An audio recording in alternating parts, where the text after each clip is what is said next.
Good evening, my friends. It is always a sacred moment when we come together, not because of words spoken or thoughts exchanged, but because there is, even now, a deeper movement taking place beneath all speech. There is within every one of us a silent reaching, a longing that precedes theology, precedes doctrine, precedes even belief.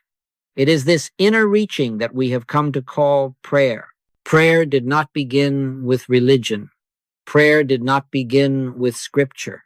Prayer began the moment human consciousness became aware of limitation, of danger, of lack, of uncertainty. From that moment forward, the human heart has cried out, not always to God by name, but to something, to someone, to some power greater than itself. And so prayer, in its earliest form, was simply the cry of the human heart saying, help, or save me, or make me whole. We must understand this if we are to understand why prayer so often seems to fail. For most, prayer is born not of faith, but of fear, not of realization, but of desperation. It is the cry of the human sense of self that believes it is alone, separated, vulnerable, incomplete. And yet, strange as it may seem, this very cry contains within it the seed of its own answer, for no one would cry out unless there were already hidden within consciousness an awareness, however faint, that help exists. Why do men and women pray? They pray because they are sick. They pray because they are afraid. They pray because they are lonely. They pray because their supply seems uncertain. They pray because relationships are strained, because nations are at war, because the world itself appears unstable. But behind all these reasons, there is only one prayer, one cry, one longing, the desire to return to a sense of safety, of peace, of wholeness, of oneness. The tragedy is not that people pray. The tragedy is that they pray as though God were absent. Most prayer assumes that God is somewhere else, perhaps in heaven, perhaps beyond the stars, perhaps waiting to be moved by sincerity or persistence, and so prayer becomes an attempt to reach God, to persuade God, to convince God to act on our behalf. Yet the very God we are praying to has already declared, I will never leave thee nor forsake thee. The same God has spoken through the prophet, before they call, I will answer. And while they are yet speaking, I will hear. What then are we calling to? What then are we asking for?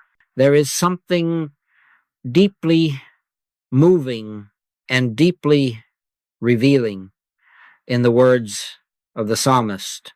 Out of the depths have I cried unto thee, O Lord.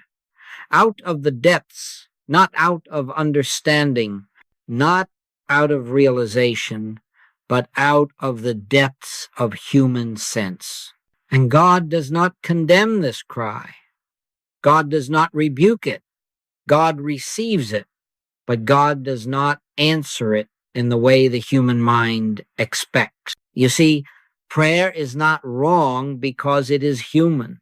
Prayer becomes ineffective only when it remains human. When prayer stays on the level of asking God to change conditions, to fix situations, to remove difficulties, it has not yet risen to the level at which Jesus taught prayer. For Jesus did not teach prayer as a request addressed to a distant deity. He taught prayer as an inner turning, an awakening, a yielding to what already is. The universal cry behind all prayer is the cry of separation. It is the belief that life is happening to us rather than through us. It is the belief that good must be sent to us rather than recognized within us. And as long as this belief remains unchallenged, prayer will continue to be a struggle, sincere, earnest, often beautiful, and yet frequently disappointing. How many have said, "I have prayed for years and nothing has changed"? How many have whispered in the night, "God, why do you not hear me?" And yet, it is not that God has not heard. It is that prayer has been directed outward instead of inward, upward instead of inward, toward an imagined absence instead of a realized presence. Jesus spoke plainly, yet few have heard him. The kingdom of God is within you, not near you, not coming to you, not promised to you someday, within you. And if this is true, and either it is true or Jesus spoke falsely, then prayer cannot be the attempt to bring God into our experience. Prayer must be the recognition of God already present. Here, then, is the quiet question that must be allowed to rise in consciousness, not as an argument, but as an invitation. If God is infinite, omnipresent, and all-loving, what exactly are we asking for when we pray? Are we asking God to be where God already is? Are we asking God to give what God has already given? Are we asking God to do what God is eternally doing? The moment this question is allowed, not answered, but allowed, something begins to shift. The cry of prayer begins to soften. The urgency begins to dissolve, and in its place there appears a gentle awareness that prayer is not about changing God, and it is not even about changing circumstances. Prayer is about awakening from the belief that we are separate from the source of our being. This awakening does not come all at once. It does not come through force of will or intensity of desire. It comes quietly, often unnoticed at first, like the dawn that breaks while the world still sleeps. And it begins with the simple recognition that the very impulse to pray is itself evidence that God is already present, already active, already sustaining us. We are not crying out into emptiness. We are responding to a presence that has never been absent. The cry behind all prayer is not a call across distance. It is a stirring from within. And until this is understood, prayer will continue to feel like effort. When it is understood, prayer begins to feel like rest. Pause here, not in words, but in consciousness. Now we come gently and without judgment to a point that has troubled many sincere hearts. There are those who have prayed faithfully, earnestly, even desperately, and yet have seen little outward change. They have prayed for health, and illness has lingered. They have prayed for supply, and lack has remained. They have prayed for peace, and conflict has continued. And so the unspoken question arises, why does prayer fail? Let us be very clear. Prayer does not fail because God withholds good. Prayer does not fail because the one praying is unworthy or insufficiently spiritual or lacking in faith. Prayer fails only when it is based upon a false premise.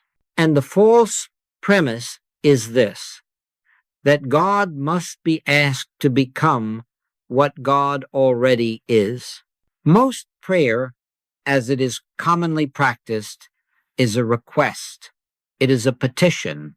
It is an appeal to a higher power to intervene in human affairs. And while this may appear reverent, it subtly assumes that God is not already present, not already active, not already expressing itself as harmony. The moment we ask God to do something, we have unconsciously declared that God is not already doing it. The moment we ask God to come, we have assumed God is absent. And the moment we ask God to give, we have assumed that God has withheld. This is not a sin. It is a misunderstanding. The human sense of life sees itself as separate from God, from good, from safety, from supply. And from this sense of separation, it prays. It says, God, help me, not realizing that the very breath by which the prayer is spoken is God's life expressing itself. It says, God, give me peace. Not realizing that peace is already present, awaiting recognition. It says, God, heal me. Not realizing that life itself is forever whole. Jesus never prayed in this way. He never pleaded with God to act. He never asked God to change circumstances. He never implored God to heal disease. Instead, he withdrew. He became still. He entered into that inner awareness in which the presence of God was consciously realized. And from that realization, the works followed naturally. When he said, I can of mine own self do nothing, the Father that dwelleth in me, he doeth the works. He was revealing the secret of prayer. He was not disclaiming power. He was acknowledging its source. He was not asking God to help him.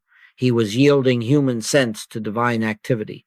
Why, then, does prayer as request so often produce no result? Because it keeps consciousness anchored in the belief of separation. It keeps the one praying in the posture of a beggar rather than an heir. It keeps attention fixed on the problem rather than on the presence. And whatever holds our attention governs our experience. Consider this carefully. If prayer is focused on disease, then disease occupies consciousness. If prayer is focused on lack, then lack is being acknowledged as reality. If prayer is focused on fear, then fear is being entertained. And yet the scripture tells us plainly, acknowledge him in all thy ways, and he shall direct thy paths. Not acknowledge the problem, not acknowledge the condition, acknowledge him. This is why Jesus cautioned, take no thought. He was not encouraging carelessness. He was revealing the law of consciousness. Thought given to appearances strengthens appearances. Thought given to God dissolves appearances. Prayer that rehearses problems gives them continuity. Prayer that rests in God allows problems to fade from experience. There is a subtle pride in prayer as request, though it appears humble. It is the belief that we know what should happen, when it should happen, and how God should bring it about. And so prayer becomes an attempt to direct the infinite. Yet God does not need our instructions. God needs only our consent, our willingness to relinquish the belief that we are separate from divine life. When prayer is a request, it places God at a distance. When prayer is recognition, distance disappears. When prayer is effort, it exhausts the mind. When prayer is yielding, it brings rest. Be still and know that I am God. Not be active and persuade. Not be anxious and plead. Be still. Many have asked, why did Jesus say, ask and it shall be given you, if asking is not petition? Because the word ask, as he used it, did not mean to beg. It meant to turn within. It meant to seek with the heart rather than the lips. It meant to knock at the door of inner awareness, not at the gates of heaven. Prayer fails only when it is an attempt to get God to do something. Prayer succeeds when it is the surrender of human will to divine will.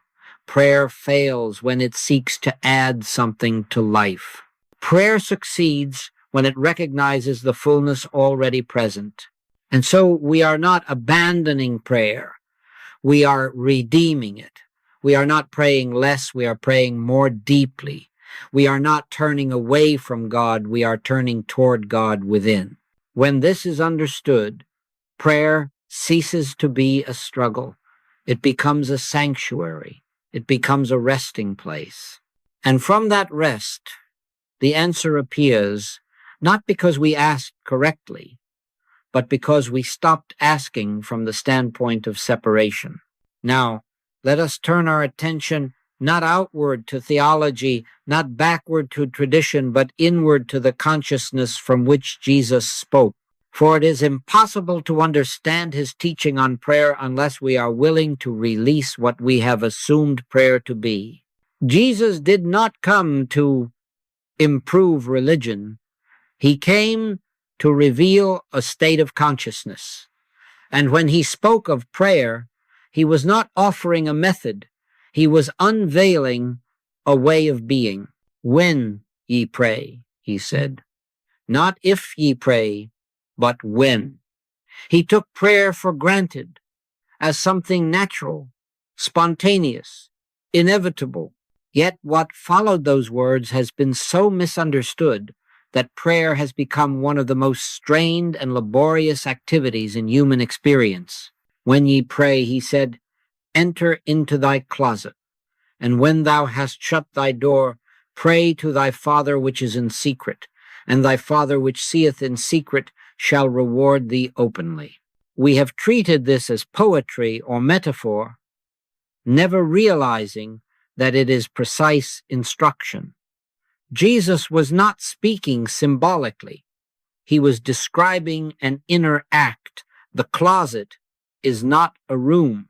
The door is not wood or stone. The Father is not distant. The entire instruction takes place within consciousness. To enter the closet is to withdraw attention from appearances. To shut the door is to close the senses to the testimony of the world. To pray to the Father in secret is to turn awareness inward to that presence which has never left us. And the reward that appears openly is not a miracle performed by God, but the natural manifestation of harmony when consciousness aligns with truth. Jesus never instructed his disciples to pray aloud for results. He never told them to list their needs before God. He never encouraged them to repeat words to gain divine favor. Instead, he warned them not to use vain repetitions, as the heathen do, for they think that they shall be heard for their much speaking. This alone should have ended centuries of misunderstanding. Yet we persisted in believing that prayer is improved by words, strengthened by emotion, and made effective by intensity. The prayer Jesus lived was silent. It was inward. It was a state of communion rather than a request for intervention. When he prayed, he did not ask God to be present. He recognized God's presence. When he prayed, he did not seek guidance. He rested in divine intelligence. When he prayed, he did not hope for power. He yielded to it. Even his words at the tomb of Lazarus reveal this.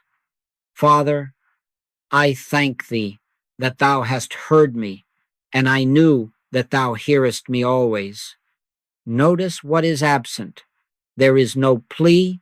There is no urgency. There is no attempt to persuade. There is gratitude, gratitude born not of anticipation, but of certainty. I knew that thou hearest me always. This is not faith-seeking proof.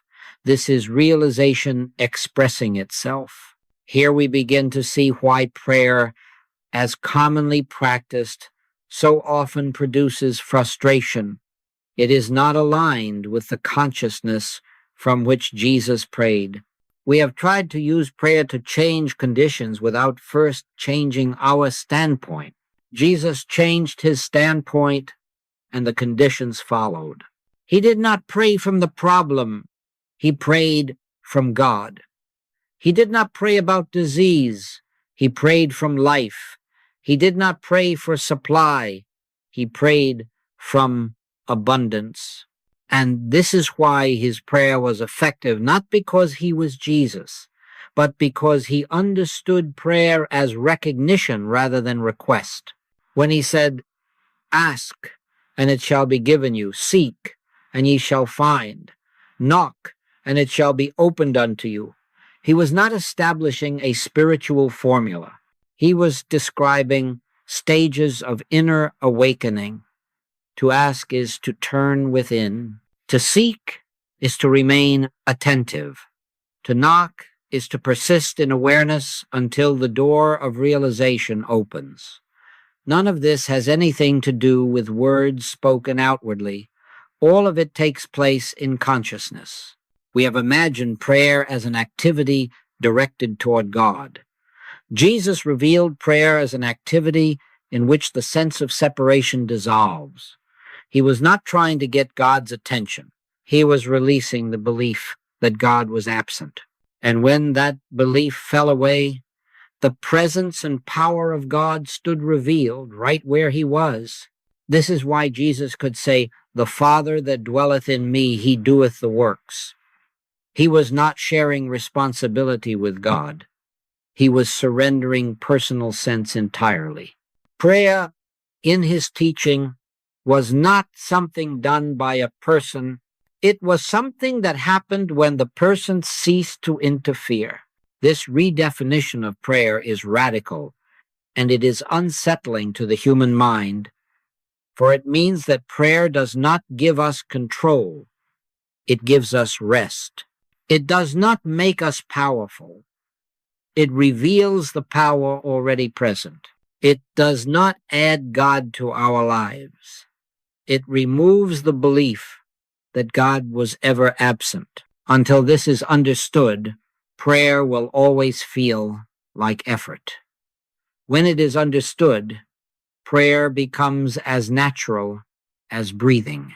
And just as we do not breathe to persuade the air to sustain us, we do not pray to persuade God to bless us. We breathe because air is present. We pray because God is present. Prayer, then, is not something we do to God.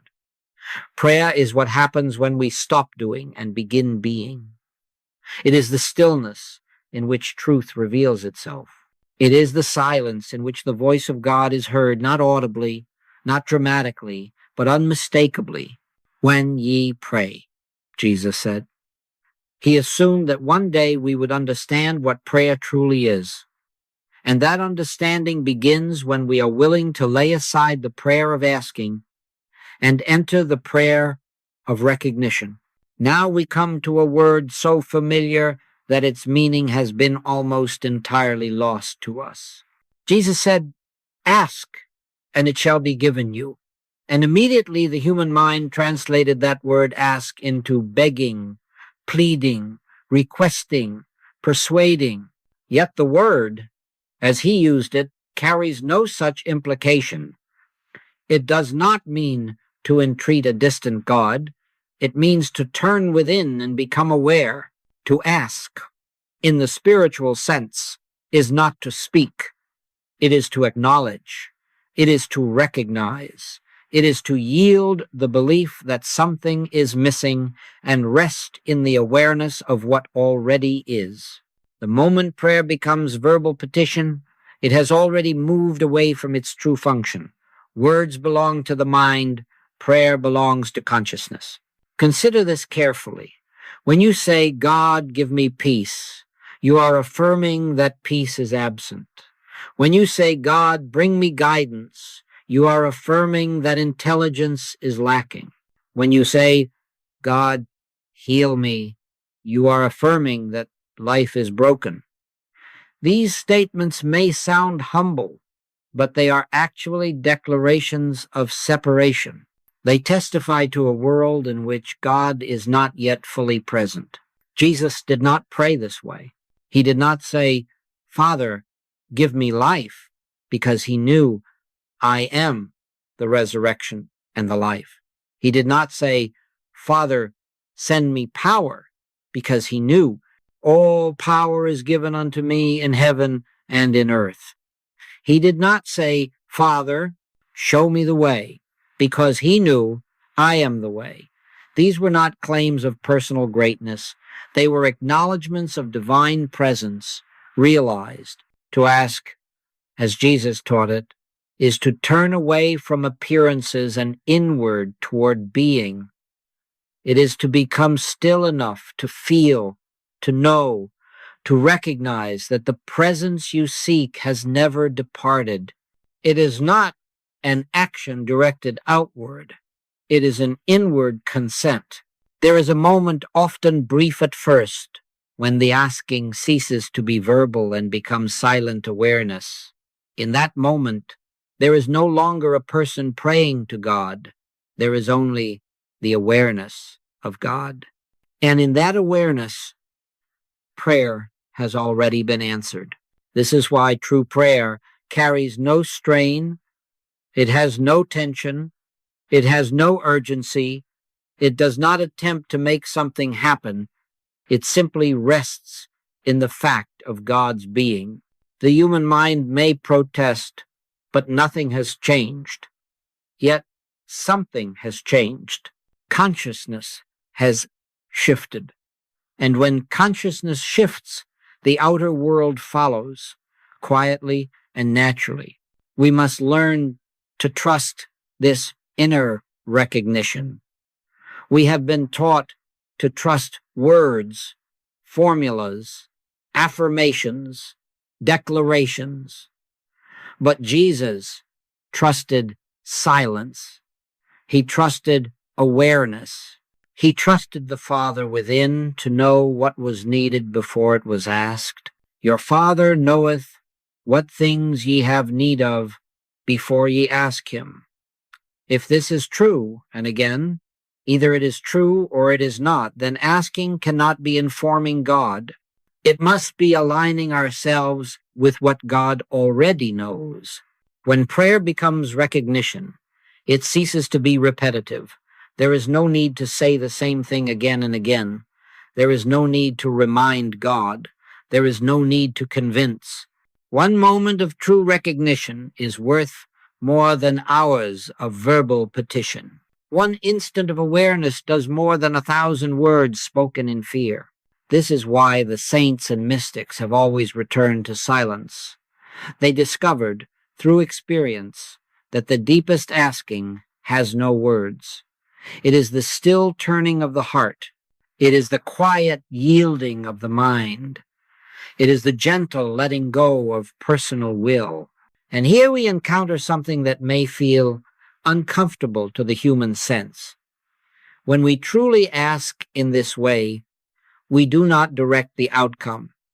We do not specify the form. We do not outline the method. We simply rest in God. And God, being infinite intelligence, expresses harmony in the way that is most natural, most complete, most loving. We often say, I asked, but I did not receive.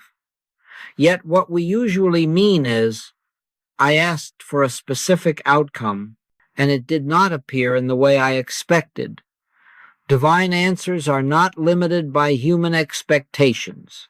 They do not always arrive wearing the form we imagined. Sometimes they arrive as release rather than acquisition, as peace rather than change, as understanding rather than event. To ask rightly is to let go of the demand that life conform to our picture of good. It is to trust the goodness of God more than the images of the human mind. It is to rest in the awareness that the Lord is my shepherd, I shall not want. Not because we have asked correctly, but because we have recognized what already is. As this becomes clearer, prayer grows simpler. We speak less. We think less. We listen more. We wait not with anxiety, but with quiet expectancy. And in that waiting, we find that we are not waiting for God. We are waiting in God. When asking becomes recognition, prayer becomes effortless. It is no longer something we do at certain times. It becomes a state of consciousness that accompanies us through the day. Whether we are walking, working, or resting, the awareness remains. God is here. God is present. God is doing the work. And when that awareness is present, asking has fulfilled its purpose. Now we arrive at a point so simple that the human mind continually overlooks it. Every spiritual demonstration, whether of healing, guidance, supply, or peace, has one common beginning. It does not begin with words. It does not begin with thought. It begins with silence. Silence is not the absence of sound. Silence is the absence of personal effort. It is the stilling of that restless activity of the human mind which forever seeks to improve, to fix, to control, to outline. Silence is the moment in which the human will steps aside and allows divine will to be known. And until this moment arrives, prayer remains human in origin and limited in effect. We have been conditioned to believe that silence is emptiness. We fear it. We rush to fill it with words, affirmations, scriptures, requests. Yet silence is fullness. It is the atmosphere in which God is recognized. Scripture has told us this plainly: be still and know that I am God. It does not say be active and know. It does not say speak and know. It says be still. Jesus never performed a work from mental activity. He withdrew from the crowd. He withdrew from conversation. He withdrew from personal sense. Again and again we read that he went apart into a mountain or into the wilderness or into a quiet place. This was not to escape people. It was to escape appearances. It was to rest in that inner stillness where the presence of God could be consciously realized. Silence precedes demonstration because silence is the end of interference. The human mind, with all its good intentions, interferes constantly with the flow of divine harmony. It tries to help God by thinking. It tries to assist God by planning. It tries to support God by anxiety. Yet none of these are required. God needs no support from the human mind. God requires only one thing: our willingness to be still. In silence, the personal sense of I relaxes, the sense of being a separate doer begins to fade, and in that fading, something else becomes evident. A deeper awareness arises, not emotional, not dramatic, but unmistakable. It is the awareness of presence. It is the awareness that I am not alone, not as a belief, but as a knowing. This awareness cannot be forced. It cannot be manufactured. It cannot be reached through mental effort. It comes when effort ceases. It comes when the mind stops reaching outward and begins resting inward. And when it comes, it brings with it a sense of assurance that needs no explanation. Here is where many become discouraged. They sit in silence for a few moments, perhaps a few minutes, and say, nothing happened, but something did happen. The habit of mental activity was interrupted. The momentum of fear was slowed. The door was opened, even if only slightly. We must not judge silence by sensation. Silence works below the level of sensation. It changes consciousness first and experience later. There may be times when silence brings a sudden awareness, a warmth, a peace, a deep breath, a quiet joy. There may be other times when silence seems uneventful. Both are equally valid. Silence is not practiced to gain an experience. Silence is practiced to remove resistance.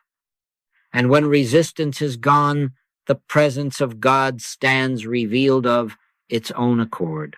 This is why one moment of true stillness can do more than hours of anxious prayer. In that moment, the mind stops insisting. The will stops outlining. The problem is no longer being rehearsed, and In the absence of rehearsal, the problem loses its hold on consciousness. You see, God does not respond to words. God responds to availability. God does not require our understanding. God requires our receptivity. Silence is the language of receptivity. It is the posture of listening rather than speaking. And in listening, we discover that God has been speaking all along, not in sentences, not in instructions, but in the quiet assurance of being. When silence becomes natural to us, prayer changes its character entirely. We no longer go to prayer to do something. We go to prayer to stop doing. We do not seek to make something happen. We seek to let something happen, and that something is always the same, the recognition of God's presence where we are. Out of this silence comes right action. Out of this silence comes healing. Out of this silence comes supply. Not because silence causes these things, but because silence removes the obstruction that prevented them from appearing. The Father that dwelleth within does the work, but only when the personal sense has ceased to intrude. This is the reason Jesus could say, "My peace I give unto you." Peace was not the result of his works. Peace was the condition from which his works flowed. And that peace was born in silence. As we begin to understand this, we stop striving to pray correctly. We stop measuring prayer by results. We begin instead to value the stillness itself. And in that stillness, without effort, without strain, without manipulation, the evidence of God's presence begins to appear in our experience. Silence, then, is not a technique. It is a surrender. It is the laying down of personal sense. It is the acknowledgement that the Father knoweth, and when that acknowledgement is genuine, the demonstration is inevitable. Now we must look squarely and without fear at the belief that prayer goes unanswered.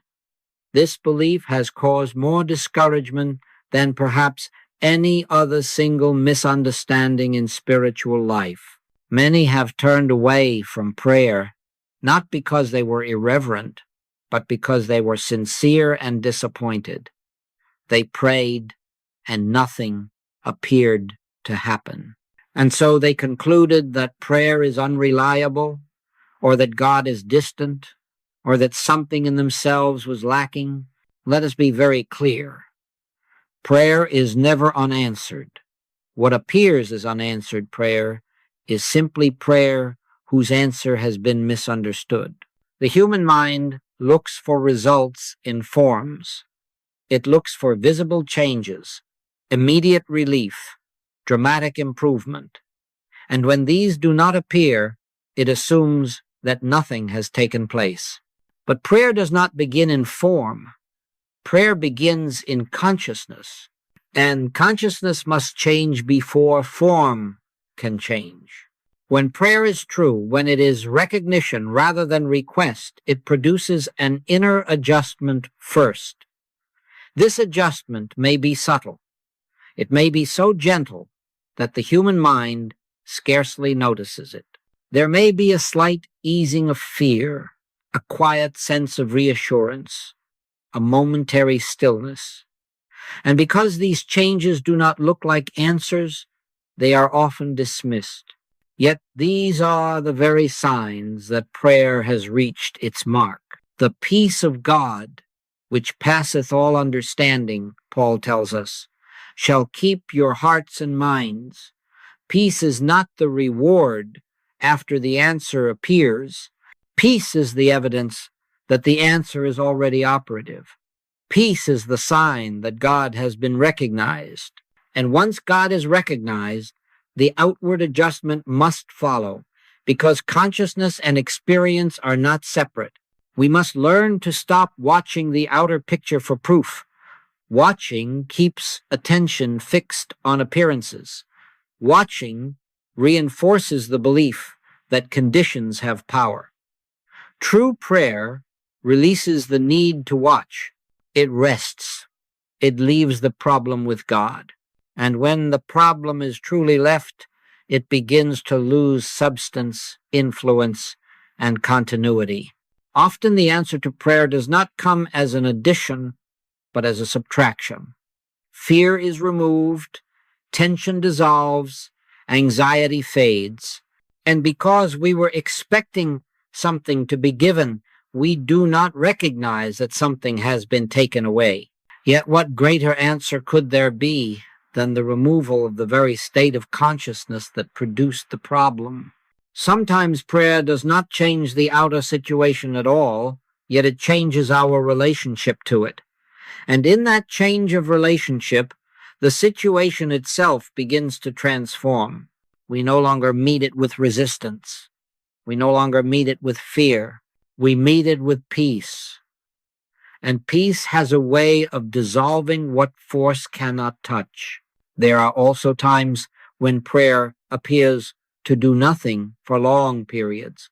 Days pass, weeks pass, and still the condition remains. This does not mean prayer has failed. It means that the human sense has not yet fully yielded. Old patterns of thought, long-established fears, deeply rooted beliefs do not always dissolve at once, but every moment of true prayer weakens them. Every instant of recognition loosens their hold. We must remember that Jesus never measured prayer by time. He did not say, if nothing happens quickly, begin again. He rested in the certainty of God's presence. And that certainty carried its own timing, its own order, its own perfection. Divine law is never hurried, and it is never late. There is another aspect of unanswered prayer that must be understood. Many times the answer comes in a form we did not anticipate. We prayed for a certain condition, and instead a door closed. We prayed for one outcome, and another appeared, and we called this failure. Yet it may have been protection, it may have been guidance, it may have been grace appearing in a form we did not yet understand. Trust in the Lord with all thine heart, and lean not unto thine own understanding. This is not poetry, it is instruction. Our understanding is limited. God's understanding is infinite. And prayer is effective only when we are willing to release our understanding and rest in God's. When we insist on a particular outcome, we limit the answer. When we rest in God, the answer is free to appear in its own perfect way. And often, long after the prayer has been forgotten, we look back and see that what we once called unanswered was in truth the most merciful answer possible. The illusion of unanswered prayer dissolves when we realize that prayer is not an attempt to change God's will.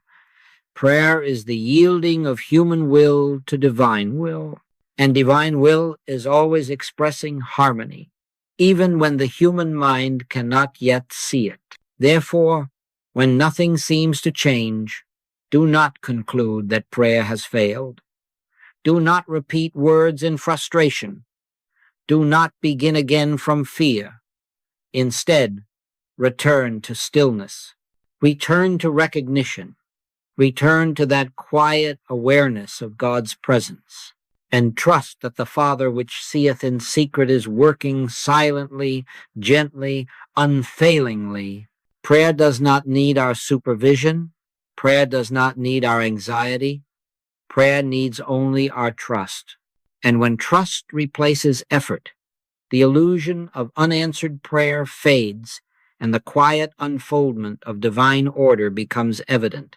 Now we come to a teaching of Jesus that has been repeated for centuries and yet rarely understood. When thou prayest, he said, enter into thy closet, and when thou hast shut thy door, pray to thy Father which is in secret.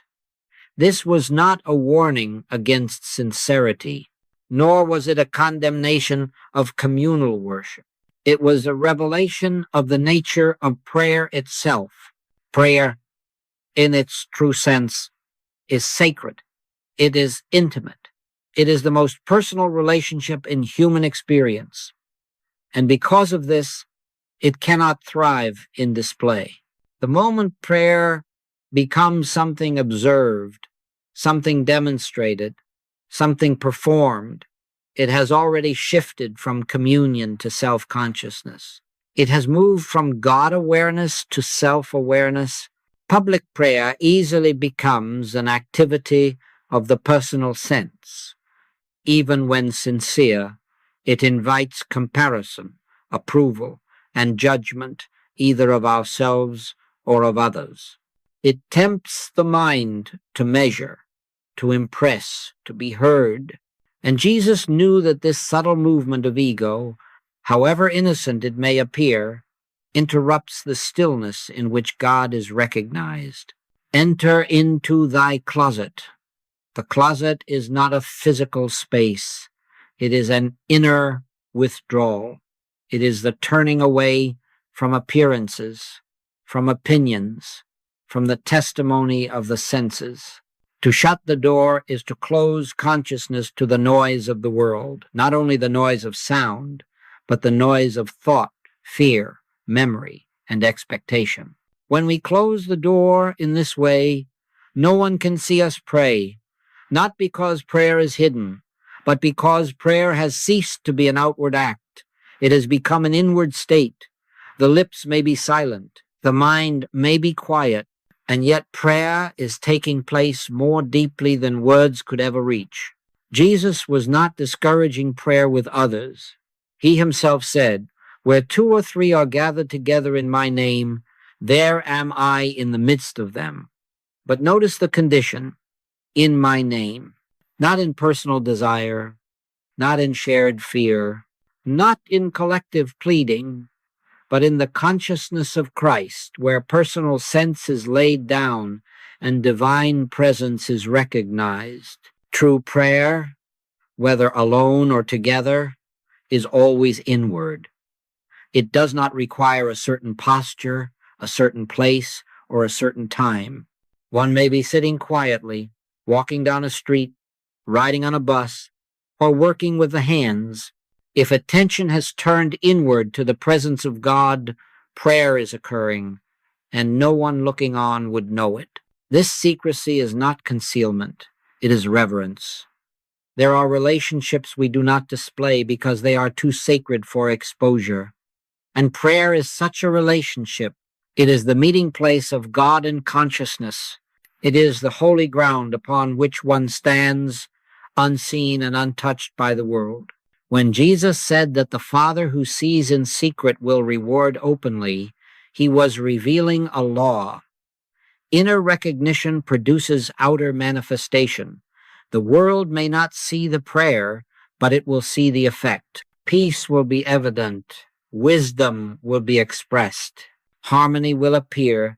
And because these fruits arise naturally, without announcement, they bear witness to God rather than to a person. Public prayer often seeks to change the world. Secret prayer changes consciousness. And when consciousness changes, the world responds of its own accord. There is no need to tell others what has been discovered. Life will speak. Experience will testify. The fruits will appear in due season.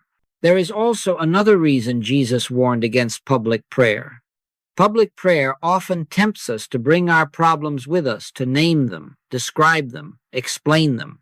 Secret prayer does not. In the silence of the inner sanctuary, problems lose their language. They cannot speak, they cannot argue, they cannot demand attention, and in that silence, they begin to dissolve. When we enter the closet of inner awareness, we do not take disease with us. We do not take lack with us. We do not take fear with us. we take only ourselves, and even that self is gently laid down. What remains is God. And where God is consciously present, discord cannot maintain itself. This is why prayer becomes simpler as it becomes deeper. We no longer need to say much. We no longer need to explain. We no longer need to persuade. We enter the inner sanctuary, shut the door, and rest. And in that resting, the presence reveals itself. Jesus did not come to teach us how to pray publicly. He came to teach us how to pray truly. And true prayer is always a return to the inner sanctuary, where the Father and the child are one, where words fall away, and where the still small voice is heard. Now we come to a point that often startles the human mind, because it runs directly counter to everything we have been taught about prayer. Jesus did not take problems into prayer. He did not carry disease, lack, sin, or danger into the presence of God. He did not rehearse conditions before the Father. He entered prayer without problems, and from that state, problems disappeared. This is not because problems were ignored, nor because suffering was denied in a human sense. It is because Jesus understood that problems have no place in divine consciousness. They exist only within the human sense of life, and the moment attention is withdrawn from that sense, their seeming reality begins to dissolve. When Jesus said, "Judge not, that ye be not judged," he was not speaking merely of moral judgment. He was speaking of mental judgment, the habit of labeling conditions as real, dangerous, powerful, or personal. To take a problem into prayer is to judge it as something that must be dealt with. To leave it outside is to acknowledge that God has already dealt with it. This is why he could stand before sickness and say nothing, do nothing, explain nothing. He did not analyze disease. He did not trace causes. He did not attempt to understand symptoms. He recognized only one presence, one power, one life. And in the light of that recognition, the appearance called disease lost its hold. The human mind finds this difficult because it believes that ignoring a problem is irresponsible. Yet spiritual prayer is not ignoring, it is transcending. It is not pretending that something is not there. It is recognizing that what appears there has no law to support it. It is seeing through appearances to reality. We are accustomed to saying, "I must take this problem to God." But God does not receive problems. God is not a container for human fear. God is infinite being, and when consciousness enters into awareness of God, there is no room left for problems to occupy. This is why prayer becomes ineffective when it is filled with concern. Concern keeps the mind anchored in appearances. Concern keeps the problem alive. Concern keeps attention divided. Jesus did not pray with divided attention. He did not look at God and the problem at the same time. He looked only at God. When prayer is true, there is a moment, sometimes brief, sometimes sustained, when the problem drops away from consciousness. It may still exist in memory, it may still exist in the outer picture, but it no longer occupies the center. And when it loses its place in consciousness, it loses its power to govern experience. Here is a truth that must be quietly received rather than argued with.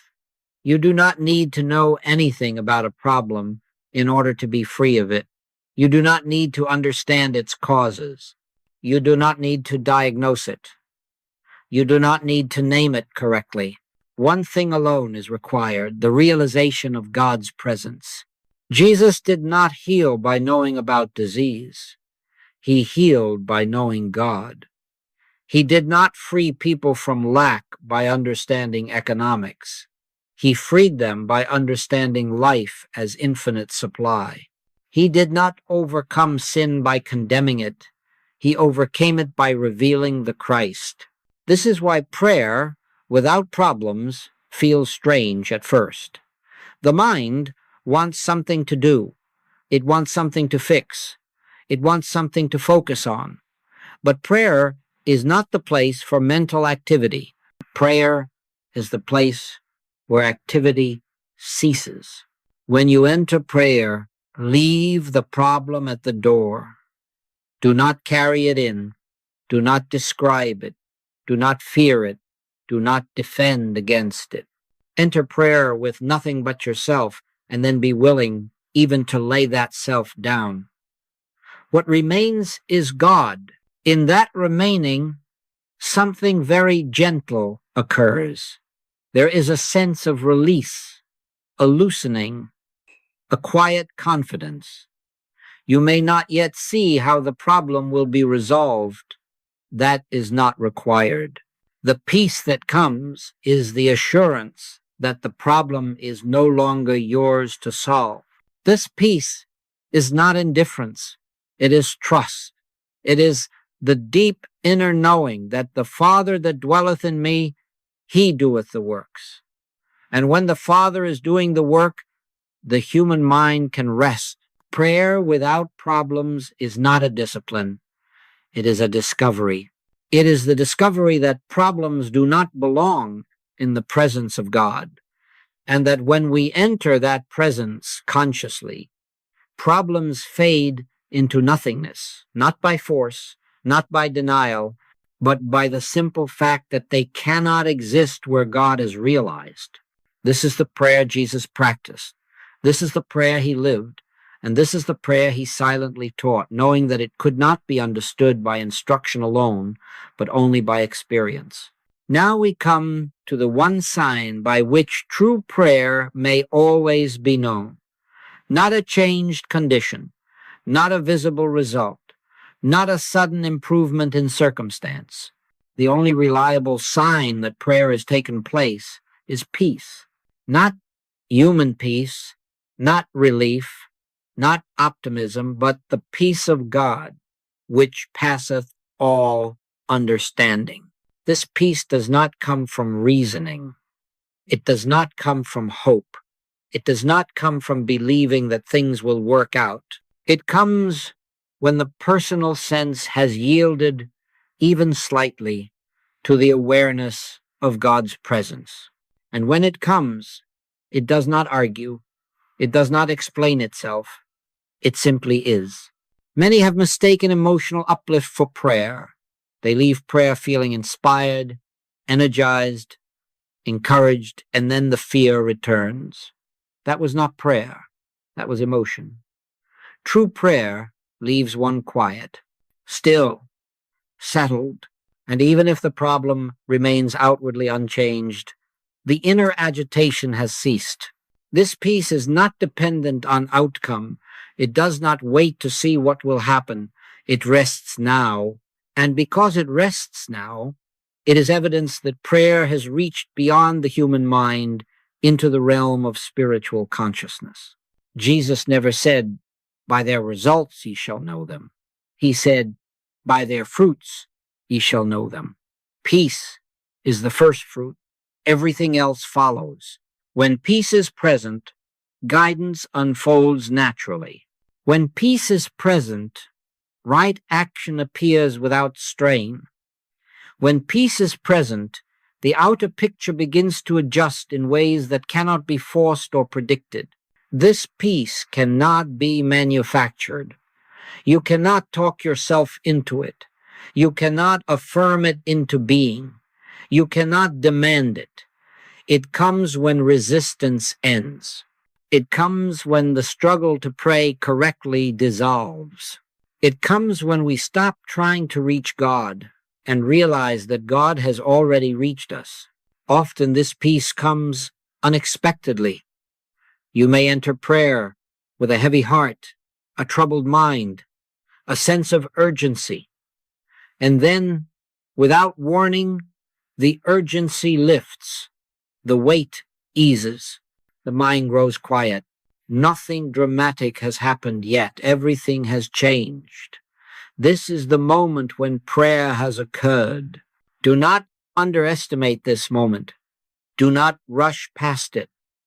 Do not immediately begin thinking about what should happen next. Rest in it. Honor it. For this peace is not the result of prayer. It is the activity of God recognized. And where God is recognized, the work is already underway. It is here that many make a subtle mistake. They experience peace and then say, "Now let me hold on to this." But peace cannot be held. It is not a possession. It is a state of consciousness. And the attempt to hold it reintroduces effort. Instead, let peace hold you. Let it carry you through the day. Let it accompany you into action. Let it remain the silent background of your thought. When peace is present, fear has lost its authority. Fear may still whisper, but it no longer commands. Circumstances may still speak, but they no longer dominate. Peace does not argue with fear. It renders fear irrelevant. This is why Paul could write from prison, "I have learned in whatsoever state I am therewith to be content." Contentment was not resignation. It was recognition. It was the awareness that God was present even there. And because God was present, no situation could define him. The peace that passes understanding does not come from knowing why things are happening. It comes from knowing where you are resting in God. And once you know where you are, the need to understand why diminishes. Therefore, never measure prayer by outer signs. Measure prayer by inner peace. If peace is present, prayer has been effective. If peace is absent, prayer has not yet gone deep enough. Return, then, not to words, not to effort, not to analysis, but to stillness. Peace is not the end of prayer. Peace is the beginning of living prayer. From peace flows wisdom. From peace flows compassion. From peace flows healing. And from peace flows the quiet confidence that allows life to unfold without strain. This peace is the inheritance of every child of God. It is not reserved for the spiritually advanced. It is not earned through discipline. It is revealed through surrender. And when it is revealed, it carries with it the assurance that all is well, even before the evidence appears. There comes a moment on this path when prayer ceases to be something we do and becomes something we are. Until that moment, prayer appears as an activity. Morning prayer, evening prayer, prayer for healing, prayer for supply, prayer for guidance. All of these have their place, but they are not the fulfillment. They are the doorway. Living in prayer means that we no longer turn to God only in moments of need. We no longer wait for difficulty to remind us of divine presence. Prayer becomes a quiet, continuous awareness that underlies every moment of life. It is not concentration. It is not effort. It is remembrance. When prayer becomes a state of being, we discover that we are never outside of God. We are never separated from guidance. We are never without supply. We are never abandoned to circumstance. The realization dawns not as a thought, but as an inner knowing that I and my Father are one, and that this oneness does not come and go. At this stage, prayer is no longer directed toward God. It is communion with God. We are not speaking to a distant power. We are resting in an ever-present presence. And in this resting, life begins to change in subtle but unmistakable ways. We notice that reactions soften. Where once we were quick to judge, we pause. Where once we hurried to defend, we listen. Where once we rushed to fix, we wait. Not because we have become passive, but because we have become attuned. Action now arises out of stillness, not anxiety. This is the meaning of acknowledge him in all thy ways. It does not mean repeating God's name throughout the day. It means recognizing divine presence before thought forms opinions, before speech takes shape, before action begins. It means allowing God to be the consciousness in which thought, speech, and action occur. Living in prayer does not remove us from the world. It returns us to the world, rightly related. We still work, still serve, still love, still decide, but we do so without the burden of personal responsibility. We are no longer the doer. We are the witness through which the doing flows. Jesus lived this way. He did not retreat from life. He walked directly into it, into crowds, into conflict, into suffering, yet he remained inwardly undisturbed. Why? Because his life was not lived from the surface of human reaction. It was lived from the depth of divine awareness. When prayer becomes a state of being, fear no longer governs decisions. We do not ask, what if this fails? We ask, what is being revealed? We do not ask, how can I protect myself? We ask, how may I be an instrument? And often we do not even ask, we listen. At this level, prayer is silent more often than spoken. It is a listening attitude. It is a readiness to receive rather than a desire to obtain. We are no longer trying to persuade God. We are allowing ourselves to be persuaded by truth. This is why Jesus said, take no thought. He did not mean become careless or irresponsible. He meant stop assuming that life depends on personal planning, personal anxiety, personal control. Life is sustained by God. Direction comes from within. Supply flows through consciousness, not effort. Living in prayer does not mean we will never face challenges. It means challenges no longer define us. They pass through awareness without lodging there. They are met not with resistance, but with recognition. And recognition dissolves what resistance strengthens. As this way of living unfolds, something else becomes evident. Prayer blesses without intention. We find that those around us are helped without our trying to help them. Harmony appears in relationships without effort. Healing occurs without treatment, not because we are doing anything special, but because we are no longer obstructing the flow of grace. This is the hidden ministry of the contemplative life. It does not advertise itself. It does not announce its results. It does not seek recognition. It simply abides, and in abiding, it blesses. Eventually, even the distinction between prayer time and daily life fades. Washing dishes, walking down the street, speaking with a friend, all become occasions of communion. The inner sanctuary is never closed. The door is always open. The presence is always near. This is what it means to pray without ceasing.